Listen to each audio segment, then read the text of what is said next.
Hello बच्चों, let's read the given question. The question says, using Kirchhoff's laws in the electrical network shown in figure, we need to calculate the value of I1, I2 and I3.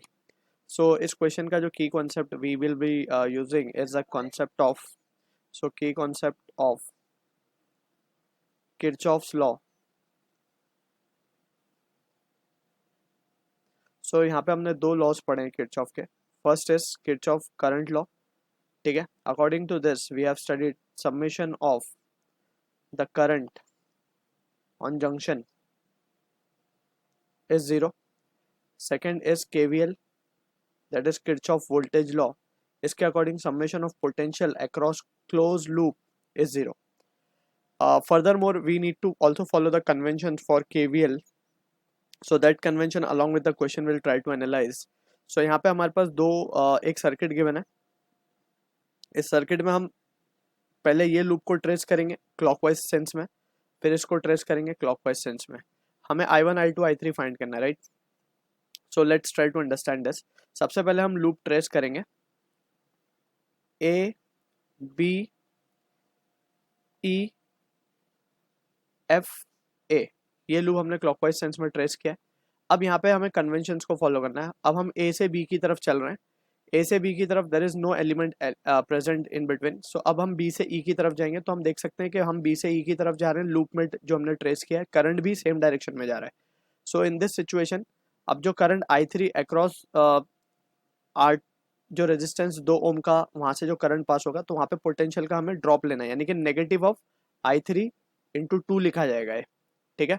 Same sense में अगर current flow हो रहा होगा हमारी tracing के तो हम negative लेंगे I3R. By Ohm's law it will be I into R that will potential drop across this 2 ohm का रेजिस्टेंस, राइट. अब E से F की तरफ चलेंगे तो कुछ भी प्रेजेंट नहीं है.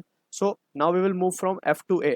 तो F टू A जब हम जा रहे हैं तो पहले हमें एक बैटरी मिल रही है जिसमें पहले नेगेटिव टर्मिनल आ रहा है फिर पॉजिटिव आ रहा है, यानी कि इसमें गेन हो रहा है. जो बाद में सिंबल आएगा जो साइन आएगा वो कंसिडर करेंगे हम, दैट इज प्लस आ रहा है बाद में क्योंकि हम ऊपर की तरफ जा रहे हैं तो प्लस बाद में आ रहा है. तो इट विल बी टेकन 12.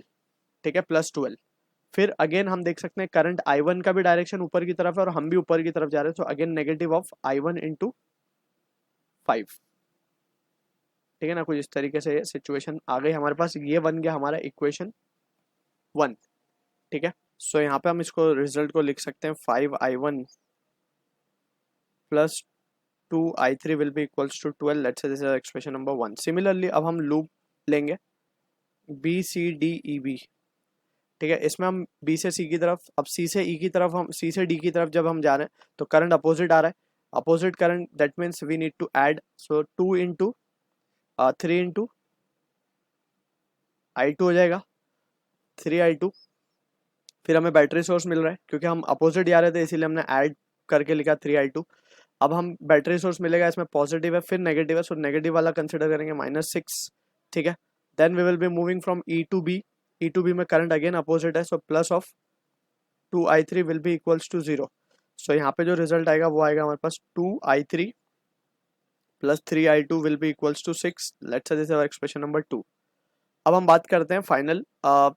एक और एक इक्वेशन चाहिए बिकॉज 3 अननोन है हमारे पास, तो 3 इक्वेशंस चाहिए होंगे. तो लेट्स से यहाँ पे हम देख सकते हैं कि यहाँ पे करंट आ रहा है I1, यहाँ पे करंट आ रहा है I2. तो अब हम यूज करेंगे KCL का. So at junction B we can write by KCL जो करंट आ रहा है जंक्शन पे, आ रहा कौन कौन है I1 plus I2 is will be equals to current leaving the junction. जब भी summation of at of current at junction will become 0. So ये रिजल्ट आ रहा है, इसको हम कहेंगे एक्सप्रेशन नंबर 3. तो अब हम क्या करते हैं ना, फ्रॉम 2 and 3 पहले इसको सॉल्व करके 2 and 3 अभी हम क्या करते हैं कि लेट से हम I2 को एलिमिनेट कर देते हैं यहाँ से. सो I2 को जब हम एलिमिनेट करेंगे तो हमारे पास क्या लिख सकते हैं हम 2I3 प्लस 3 इंटू I2 की जगह हम लिख सकते हैं I3 minus of I1 from 3, right. और I2 की जगह सब्सटीट्यूट कर दिया हमने इक्वेशन 2 में. Clear. That will be equals to 6. इसको सॉल्व कर लेंगे. 2I3 plus 3I3 will be 5I3 minus of 3I1 will be equals to 6. Let's say this is our expression number 4. अब अगर हम ध्यान से देखें 4x4 को और इक्वेशन नंबर 1 को, तो हम क्या कर सकते हैं 1 को हम मल्टीप्लाई कर देंगे 5 से मल्टीप्लाई कर देते हैं. 1 को हम मल्टीप्लाई करते हैं 3 से. प्लस 4 इक्वेशन को मल्टीप्लाई करते हैं हम 5 से। क्लियर? तो क्या बनेगा इक्वेशन, जब हम 1 को 3 से मल्टीप्लाई करेंगे, so it will become 15i1 plus of 6i3 will be equals to 36, and जब हम 4 को 5 से मल्टीप्लाई करेंगे तो ये हो जाएगा माइनस, हम i1 को पहले लिख रहे हैं, तो 15i1 plus of 25i3 will be equals to 30।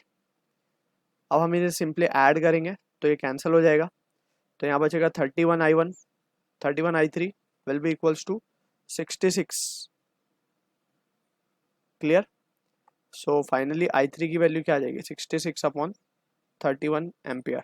सो अब हमें i3 मिल चुका है। सो फ्रॉम इक्वेशन 1 हम देख सकते हैं कि 5i1 plus of 2 into i3 12। सो यहाँ से हम लिख सकते हैं 5i1 will be equals to 12 minus of ये हो जाएगा 132/31। सो यहाँ से हम देख सकते हैं कि i1 की जो वैल्यू आएगी that comes out to be, so 12 into 31 करेंगे तो 372 माइनस 132 विल बी 240 240/5। सो 240 डिवाइड बाय 5 इंटू 31, सो ये आ जाएगा हमारे पास रिजल्ट 48/31 एम्पियर। सो ये मिल गया i1 i3। अब हम फाइनली निकालते हैं i2। तो फ्रॉम इक्वेशन 3 हम लिख सकते हैं therefore from equation 3 i1 48/31, i3 हमारे पास है 66/31 plus i2 66/31, and finally we can say i2 की वैल्यू हो जाएगी 66 minus 48 that is 18/31 ampere. So this is the answer we are getting for i1, i2, i3. I hope you understood the solution. All the best.